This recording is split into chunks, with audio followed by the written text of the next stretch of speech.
విషయం తెలుసా? ఏపీలో రిజిస్ట్రేషన్ శాఖకు సంబంధించి కూటమి ప్రభుత్వం వినూత్న మార్పులు చేస్తోంది.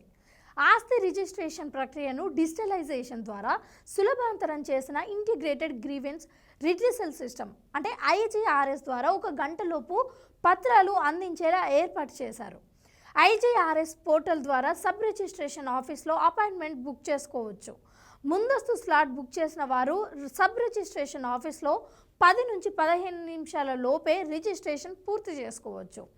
రిజిస్ట్రేషన్ పూర్తయిన వెంటనే ఈసీని రిజిస్ట్రేషన్ డీడ్ వంటి పత్రాలు జారీ చేస్తారు.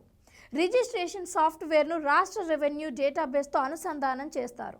దీనివల్ల డాక్యుమెంట్ వెరిఫికేషన్ జారీ వేగవంతమవుతుంది. ఆధార్ ఆధారిత ఈ కేవైసీతో పాటు డిజిటల్ సంతకాలు రిజిస్ట్రేషన్ ప్రక్రియను వేగవంతం చేస్తాయి. ఫలితంగా ఒక గంటలోపు పత్రాలు అందుతున్నాయి.